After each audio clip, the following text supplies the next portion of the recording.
ఎంతో ఆరోగ్యకరమైన దోస అలసందల దోస. దీనిలో చాలా ప్రోటీన్స్ ఉంటాయి. టేస్ట్ కూడా చాలా కమ్మగా ఉంటుంది.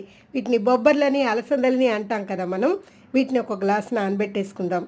ఏ పప్పులో అన్నా సరే ఐరన్ రాడ్ గనక వేసామంటే తొందరగా నానిపోతుంది.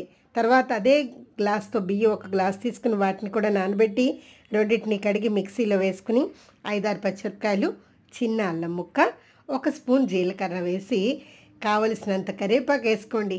చాలా మంచిది. దాన్ని కూడా వేసుకుని రుచికి సరిపడా ఉప్పు, ఒక చిటికెడు పంచదార వేసి చక్కగా మెత్తగా గ్రైండ్ చేసి ఈ పిండి పులియాల్సిన అవసరం లేదు. చక్కగా కలిపేసి పెనం బాగా వేడెక్కిన తర్వాత ఉల్లిపాయను చక్కగా రుద్దేస్తే ఇది నాన్ స్టిక్లా పనిచేస్తుంది. అప్పుడు పల్చగా దోశ వేసుకుని బాగా కాలిన తర్వాత ఆయిల్ అప్లై చేసి రెండు వైపులా కూడా చక్కగా కాల్చుకున్నాక మీకు నచ్చిన పచ్చడితో దీన్ని టేస్ట్ చూడండి. నేనైతే అల్లం పచ్చడి చేశాను. దీనిలో చాలా మాంసకృతులు ఉంటాయి. మనం చికెన్ తింటాం కదా, దానికంటే ఎక్కువ ఉంటాయి. తప్పకుండా ట్రై చేయండి ఈ ఆరోగ్యకరమైన దోశను.